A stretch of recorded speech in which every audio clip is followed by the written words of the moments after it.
Olá pessoal, tudo bem? Vamos dar continuidade então a mais uma temática, né, a respeito da nossa disciplina aqui, e justamente trabalhando sobretudo o aspecto da produção filosófica, tá?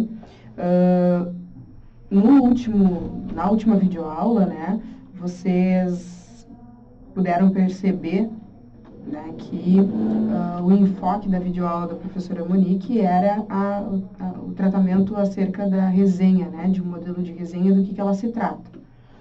A princípio, nós temos dois tipos de resenha, a qual ela salientou também, que é a resenha descritiva e a resenha crítica.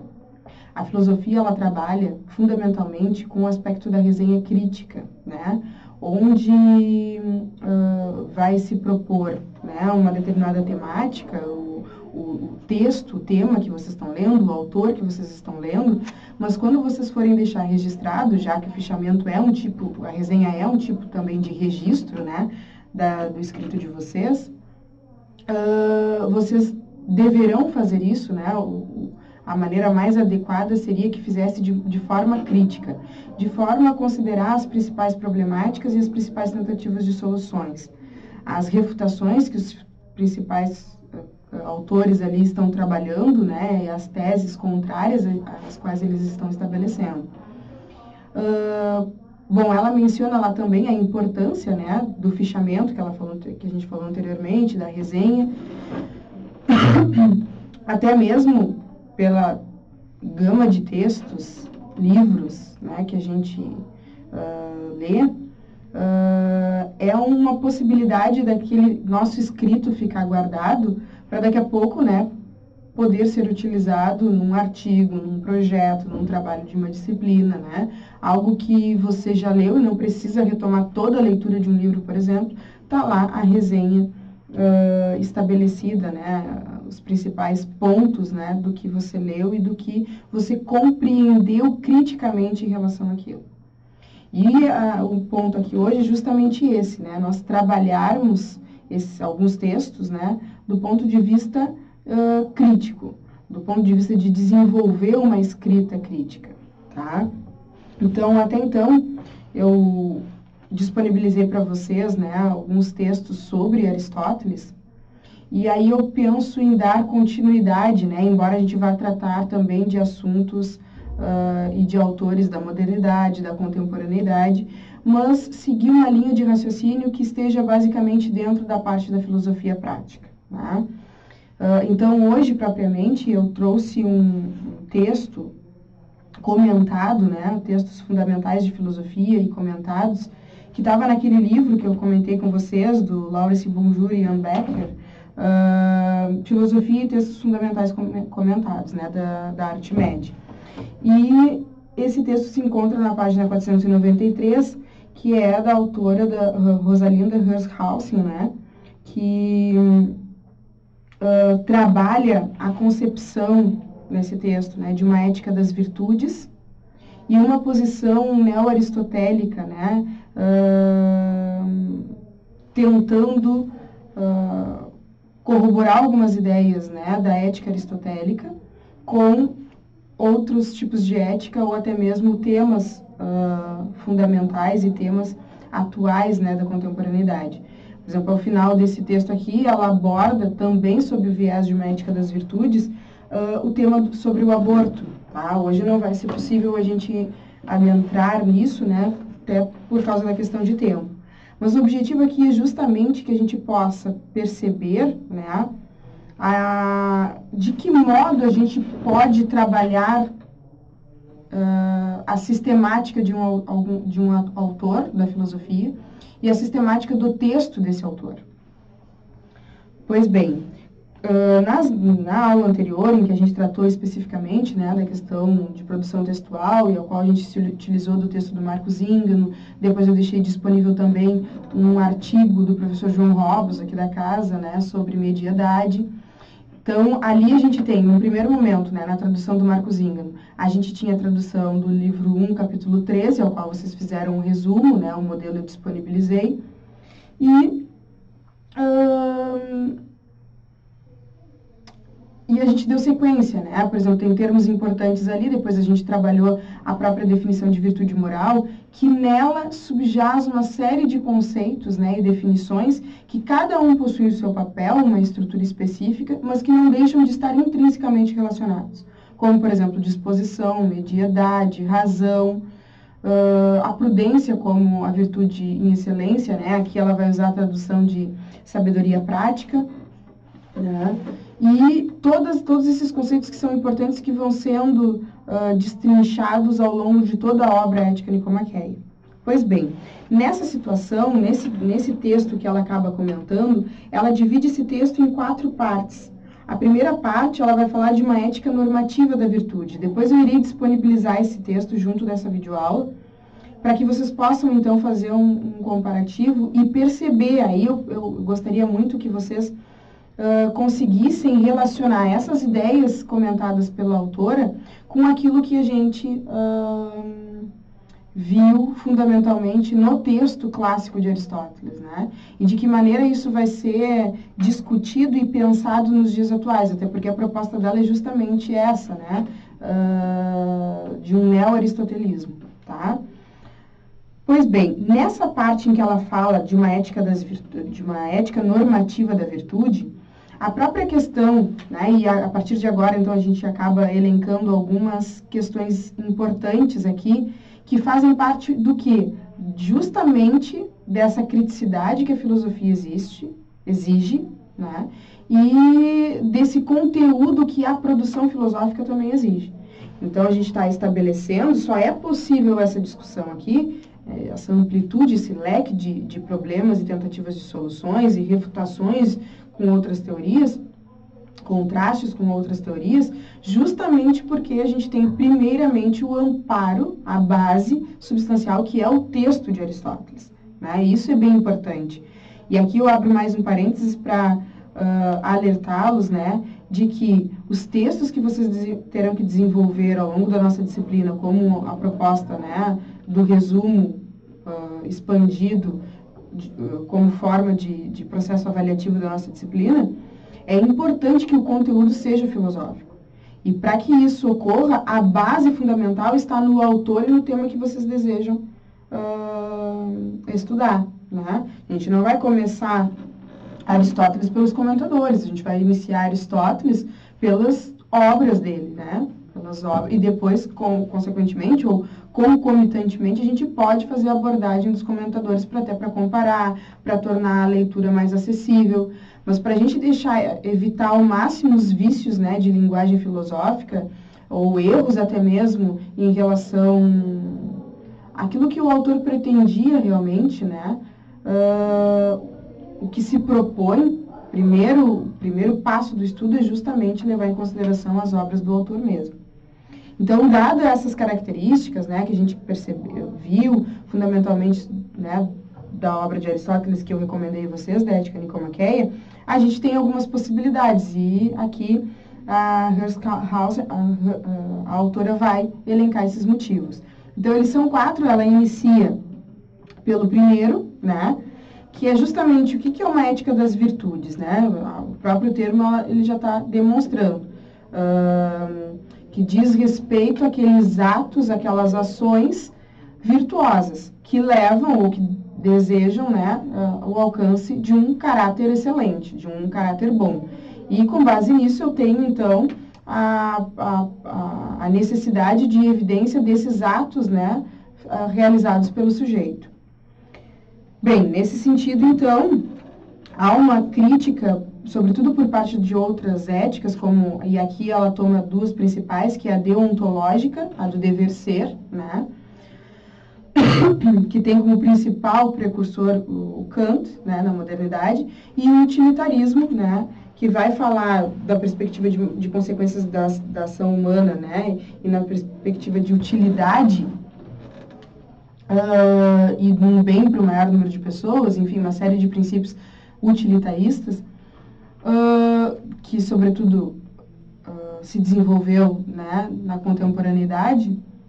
Ela vai fazer uma contraposição a essas ideias.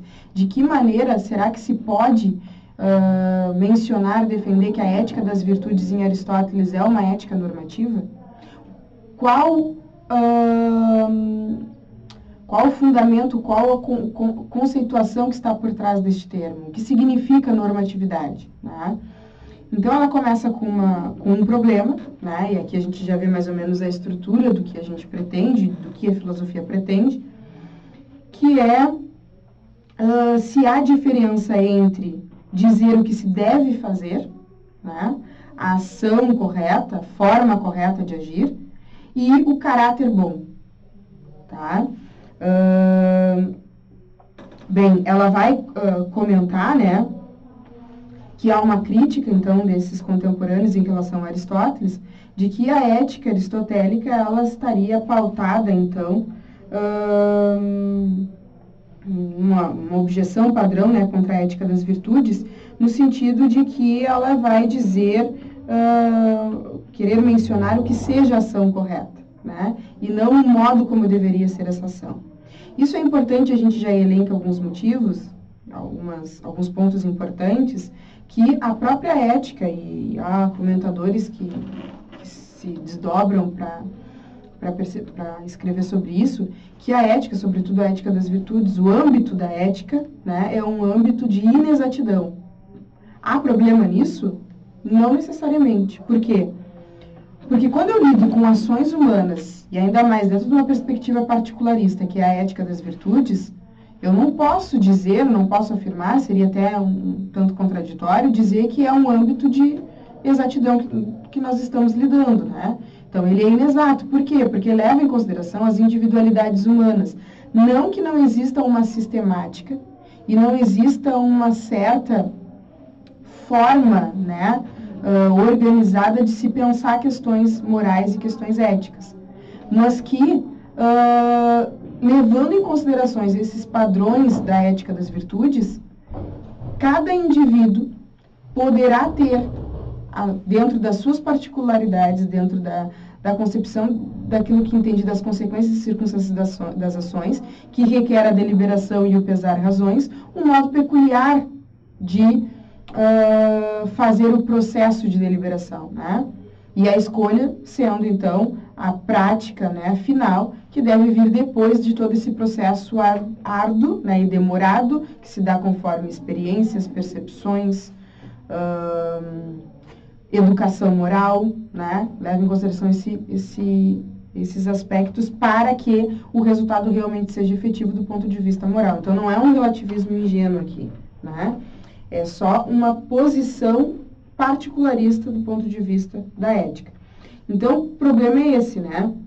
De que a ética kantiana, por exemplo, ela tem pretensão de dizer ou de querer mostrar uma perspectiva daquilo que o homem deveria ser, né? Do ponto de vista categórico, né? Do ponto de vista universal das ações dos indivíduos.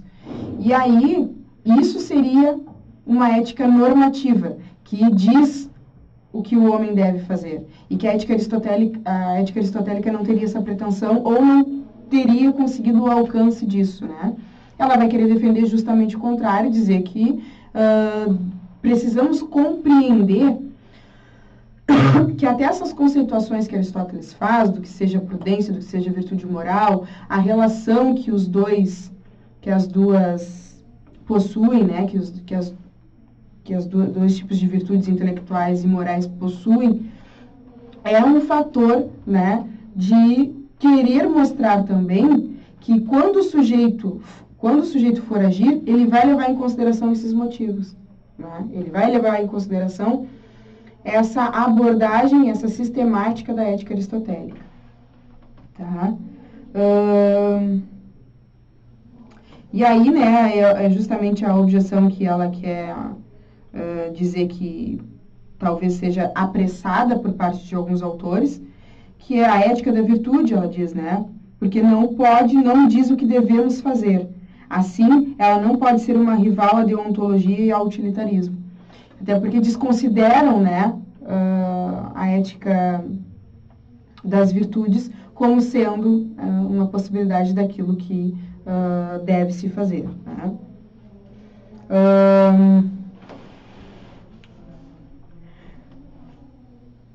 Nessa perspectiva, então, ela vai se utilizar de algumas premissas que são bem interessantes, como premissas, pressupostos, né,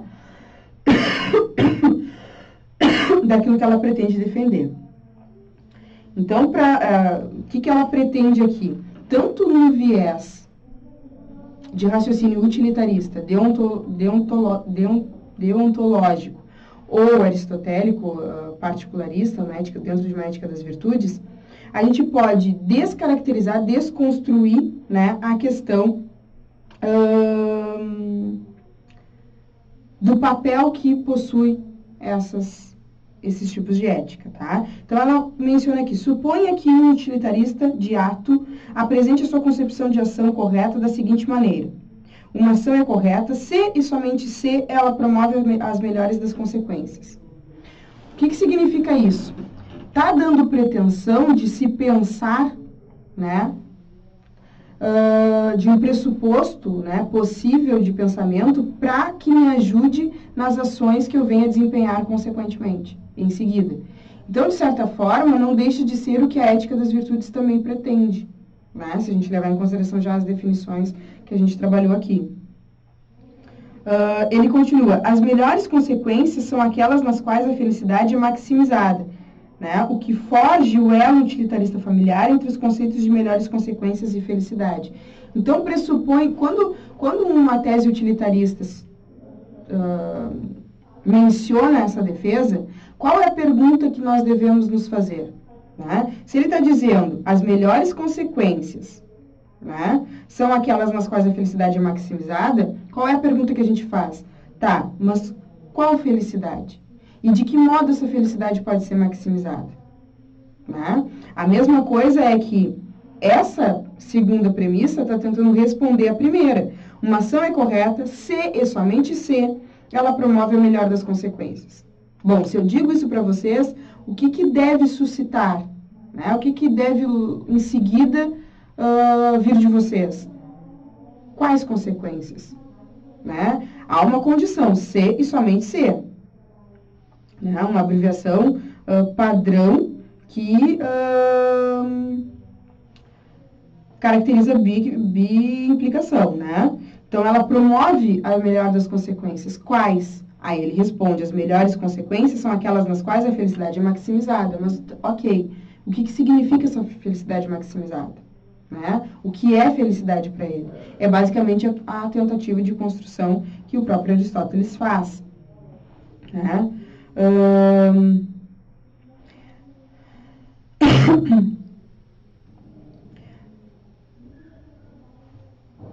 Nesse sentido, seguindo uma estrutura, né, e seguindo a versão diferente de deontologias, há uma segunda dimensão que eles mencionam o seguinte: uma ação é correta se e somente se ela está de acordo com uma regra ou um princípio moral correto.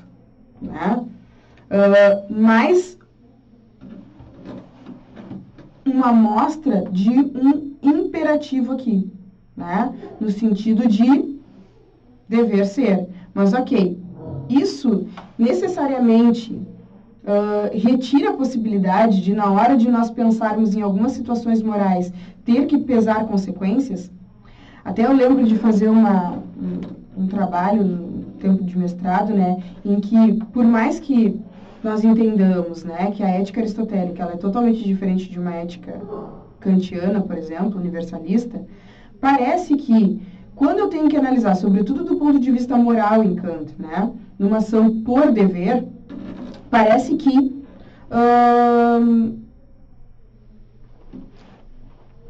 há uma análise, né, circunstancial, há uma análise, no mínimo, contextual da situação em que eu estou e o modo como eu vou fazer esse processo para poder escolher. Né?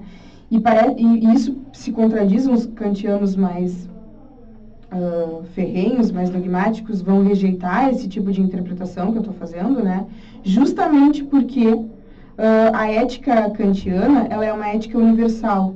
O próprio imperativo categórico é o imperativo, né, da moralidade que revela um pouco o modo como o indivíduo deve se manifestar a sua escolha perante as ações morais. Então, o imperativo categórico diz: age de tal forma que a máxima de tua ação possa, ao mesmo tempo, se tornar lei universal.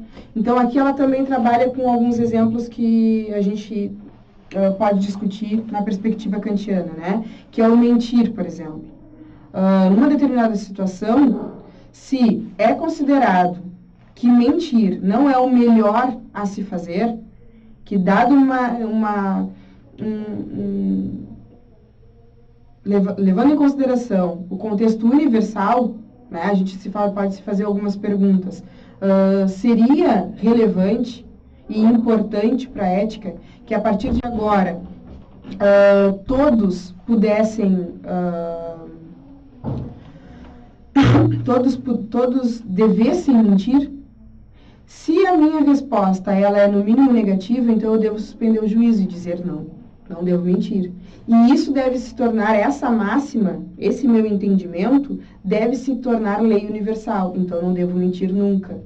Bem, mas parece que para chegar a essa conclusão, eu pensei em algumas possibilidades, né? E, consequentemente, construção de algumas premissas que me levaram a essa conclusão.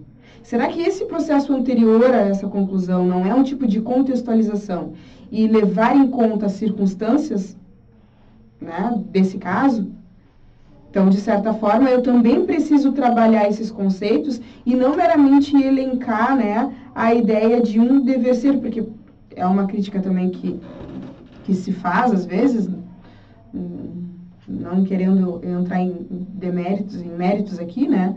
Mas se faz a crítica justamente se é nesse sentido, então parece que a ética kantiana é uma ética para santos, né? Que dever, como se os indivíduos conseguissem simplesmente, em todos os casos, aplicar a regra universal ao caso, como se isso fosse fácil, né? Então é mais uma perspectiva de perceber, e ela traz aqui para justamente, né, fazer um comparativo entre essas éticas, a deontológica, a utilitarista e a ética das virtudes, particularista, para mostrar, então, exegeticamente falando, né, as perspectivas, as principais perspectivas dessas diferentes éticas, e que daqui a pouco a crítica que a deontológica e a utilitarista faz em relação à particularista pode não se fundamentar, que na verdade, então, se for assim, em algum momento as tuas posições também podem entrar em colapso, tá? Bem, enfim. Com isso, ela vai trabalhar duas principais premissas, né, para sustentar a ideia, né, principal de uma normatividade da ética das virtudes de cunho filosófico aristotélico, né? A primeira é: um agente virtuoso é alguém que age virtuosamente, ou seja, alguém tem e exercita as virtudes.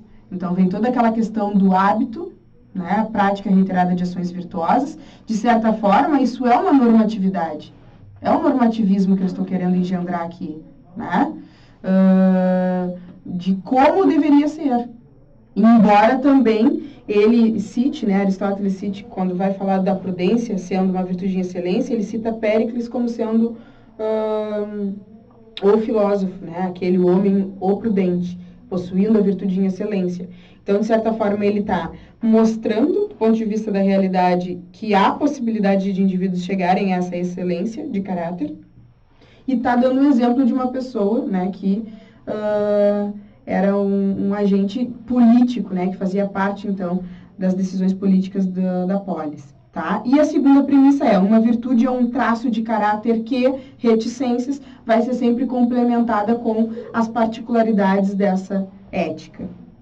Tá? Enfim, né? Aqui a gente pode ver uma outra questão, né, de modos muito diferentes de complementar essas duas teses, né, e que algum deles seja definitivamente suficiente para que a tese 1 leve os resultados precisos quanto à questão de quais são as ações corretas. Né, de discriminar, porque a gente estava, assim, mencionando, a felicidade é o quê? Uma atividade da alma segundo perfeita virtude. A virtude moral é o quê? Temos toda aquela definição que traz uma série de conceitos importantes que corroboram com a ética nicomaqueia. Pois bem, mas o que significa, então, ação correta? Né? O que significa, ainda mais numa ética particularista, talvez esse seja também uma das defesas que ela quer fazer aqui, é que pode que, no mesmo caso, dois agentes, sujeito A e o sujeito B, estejam deliberando, né, sobre esse mesmo caso, e o resultado, a escolha final, né, do ato de deliberação, a escolha deliberada, seja diferente para ambos os sujeitos. Isso é um problema? Isso torna a ética particularista e aristotélica enfraquecida? Torna-se uma ética relativista, no sentido de que agora eu posso pensar de qualquer forma e elencar, né, resultados de qualquer forma? Não necessariamente. Por quê? Porque o que valida, o que é importante para a ética particularista é justamente esse processo, né, o processo de deliberação. Então, mantendo a estrutura que Aristóteles menciona ao longo de toda a sua ética e comprovando argumentativamente, sistematicamente, né, os caminhos pelo qual a minha percepção e a minha deliberação contribuíram para aquele resultado, para aquela escolha e para aquela efetivação da ação moral, eu não tenho problema dos resultados lá finais serem diferentes. É até isso que dá a possibilidade de pensarmos o atributo, né, de liberdade e não de um determinismo, porque aí teríamos o problema, né, da questão da responsabilidade moral e de poder responsabilizar moralmente alguém, tá? Que é justamente o conceito de liberdade que permite isso, tá? Deixa eu ver o que mais. No segundo ponto, então,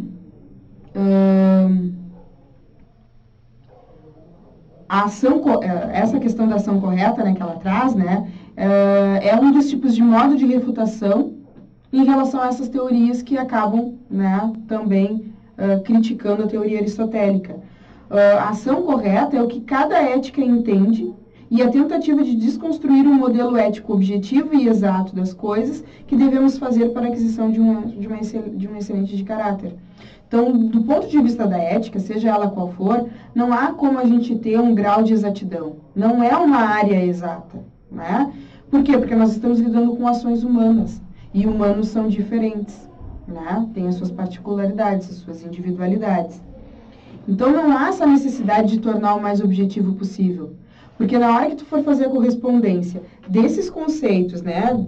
Dessas temáticas, para o ponto de vista da prática, de novo a gente vai entrar no processo de um raciocínio humano, né? A ser deliberado, a ser pensado no momento da ação. Porque as ações, elas também são diferentes. Pois bem, o segundo ponto era o ponto das regras morais, né, onde há uma defesa de que a ética das virtudes possui regras gerais. Então, aqui é uma tese muito discutida, né? Jonathan Lenz também discute contemporaneamente essa questão. Nós tínhamos um professor aqui, o Denis Coitinho, que faz uma abordagem nesse sentido, é uma abordagem bem interessante, que para aqueles que estudam Aristóteles de forma mais exegética, ficam com um certo desconforto, né? Porque a ética aristotélica, ela é dita como sendo uma ética particularista. Então, como eu vou pensar regras gerais dentro desse sistema? Essas regras gerais não vão se confundir com uma ética universalista, por exemplo? Não necessariamente, tá? Mas é necessário que se atribua regras gerais, até mesmo para as premissas que eu vou ter do ponto de vista do conhecimento, né, da ciência moral, para poder agir. Né? De novo, na ética eu preciso da parte teórica e da parte prática.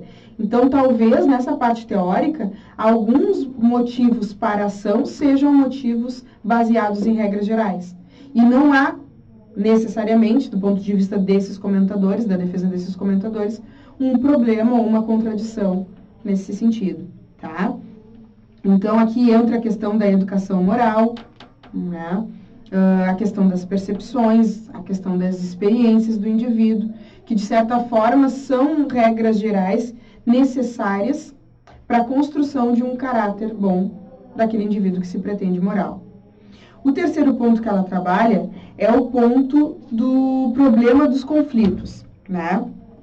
Que Por exemplo, numa situação, pode ser que eu utilize de duas virtudes que tenham sentido contrário. Ela dá o exemplo de caridade e justiça. Pode ser que seja uma caridade promover a morte de alguém. Quando ela fala isso, eu pensei numa ideia de eutanásia, por exemplo, tá? Então, dada a circunstância daquela pessoa que está naquele estado, dado o meu conhecimento que eu tenho do que aquela pessoa gostaria que fizesse, né, que pedia para tomar um determinado tipo de atitude, se ela ficasse naquele estado, né, dado o sofrimento daquela pessoa, pode-se pensar na tese, então, de uma possibilidade de eutanásia, então, praticar ou contribuir para a morte daquele indivíduo. Mas, contrariamente a isso, o conceito de justiça não iria permitir, né? Então, a gente tem aqui um conflito, ou melhor, vamos transformar isso num problema. Será que isso é necessariamente um conflito? É, às vezes, a crítica que uma ética universalista pode fazer em relação à ética particularista, né? Justamente para tentar resolver os problemas e dilemas morais existentes, como esse, por exemplo, eutanásia, aborto, são discussões problemáticas, né? E que têm duas teses contrárias muito fortes, e por isso que, às vezes, não é tão fácil, né, a solução disso. Então, pode acontecer, e qual é o problema fundamental em relação a isso, né? Se eu agir de um modo, eu não vou estar inferindo uma outra virtude, um outro princípio. Aqui pode entrar a possibilidade de que, se eu adquirir uma excelência de caráter, que Aristóteles vai falar que é a prudência, necessariamente a prudência tem todas as virtudes, ou ela só se mostra na medida em que ela tem um papel de atuar, né, dentro das virtudes morais, fazendo com que o sujeito, então, realmente haja segundo virtudes próprias, né? E aí, então, a prudência não necessariamente tem todas as virtudes. Então, pode ser que numa situação eu haja conforme a virtude da caridade, né? E não necessariamente eu esteja sendo injusto. Ou sim.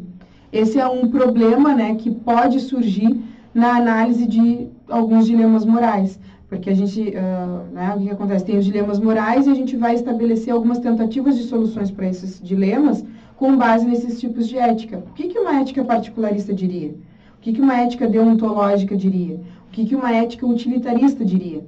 Conforme cada tese vai sendo exposta, tem uma outra corrente que pode vir sucumbir a ela ou refutar. E aí eu tenho, então, que ter sempre uma antecipação daquilo que eu estou inferindo e as possibilidades de respostas que podem vir em relação a isso. E já me precaver em relação, né? Pois bem, e a quarta teoria é a teoria dos dilemas e a teoria normativa, né? A crítica em relação à associação entre a teoria normativa moral e a teoria científica do conhecimento. O que significa isso? Uma tentativa de mostrar a possibilidade da ética das virtudes ser normativa e contribuir para aquilo que devemos fazer. E essa é a intenção dela, né, no final desse texto comentado, de mostrar que a ética ela não precisa ter um pressuposto científico, né? Ela não é exata. Então, dentro de uma normatividade moral, dentro de aspectos de inexatidão da ética, é possível estabelecer que todos esses mecanismos, todas essas definições que a ética das virtudes nos possibilita, seja pelo menos um processo de raciocínio que o indivíduo acaba fazendo, né, se utilizando do ponto de vista teórico, no momento em que ele precisa agir, né? Isso, de certa forma, quando eu tenho...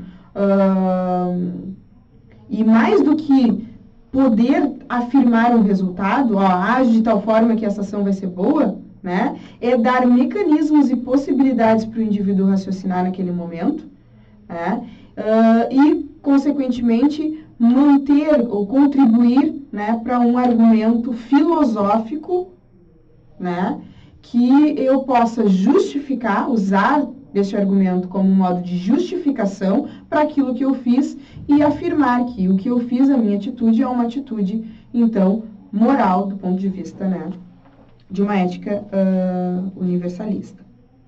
Tá? Pois bem, nesse sentido eu vou encerrar, né, com a conclusão dela, né, e a pretensão do que ela se propunha aqui. Mais uma vez, depois eu vou deixar esse texto também disponível no módulo para vocês poderem ter acesso, tá? O tópico deste capítulo foi a concepção de que a ética da virtude não pode ser uma rival normativa ao utilitarismo e à deontologia, porque ela não pode nos dizer o que devemos fazer. Ao defender a existência de uma ética da virtude normativa, não tentei argumentar que ela pode nos dizer o que devemos fazer. De um modo tal que a difícil questão do agir bem torne-se algo fácil para nós. Não somente admiti, mas dei boas-vindas ao fato de que, em alguns casos, a sabedoria prática, que é a mesma prudência, é exigida se regras devem ser aplicadas corretamente e dilemas aparentes assim resolvidos, ou certamente identificados, visto que uma escolha que pode parecer clara para o idiota ou para uma pessoa má, pode corretamente parecer difícil, exigindo muita reflexão do sábio. Também não tentei mostrar que a ética da virtude está em condições de resolver cada dilema. Parece bizarro insistir que uma ética normativa deva ser capaz de fazer isso antes de formar uma crença razoável sobre a questão de que não pode haver dilemas não resolúveis. Mas aqueles que formaram tal crença podem compartilhar uma ética normativa com aqueles que têm concepções diferentes. Então, assim, mais do que querer um resultado, é ter embasamento teórico para justificativa, né, do pensamento em torno daquele problema, no caso aqui dos dilemas morais. Então, ela não está querendo também afirmar que a ética das virtudes é uma ética normativa, no sentido em que a ética deontológica e utilitarista defendem, mas que também ela não deixa de ser possibilidade de reflexão, né, para assuntos práticos e para as ações humanas a que se pretende ser moral ou desenvolver e garantir, né, adquirir um caráter bom. Né? Com isso ela fecha. Uma ética normativa, eu sugeri, deve ser capaz de acomodar essas concepções sobre tal questão, como a ética das virtudes o faz, não estando modelada negligentemente em uma teoria científica. Então, ela não está atrelada a nenhuma teoria científica, que é justamente o que ela faz no quarto ponto, né, dos dilemas e teorias normativas. Então, ela não tem pretensão de simplesmente chegar e dizer o que tu deve fazer num dilema, mas sim o processo anterior, que é o processo de deliberação, que é próprio, né, peculiar de uma ética particularista. E para isso, só será possível dentro de um conjunto de argumentos. Mas esses argumentos e esse conhecimento é um conhecimento peculiar da área da moralidade, sobretudo de uma ética das virtudes, e não como uma concepção, teoria científica, né, do conhecimento, como não há possibilidade de ser diferentemente, ou há uma série de pressupostos a serem seguidos que o resultado vai ser esse, né, uma ideia de probabilidade, por exemplo, né, como sendo o caso. Tá? Não é. Ela quer estabelecer, então, essa normatividade da ética das virtudes dentro das concepções, né, de uma ética particularista, dentro dos limites, dentro do linear de uma ética particularista, né, desenvolvendo as suas ideias principais. Bem, para essa aula, então, era isso. Eu agradeço muito e fico à disposição para eventuais dúvidas. Obrigada.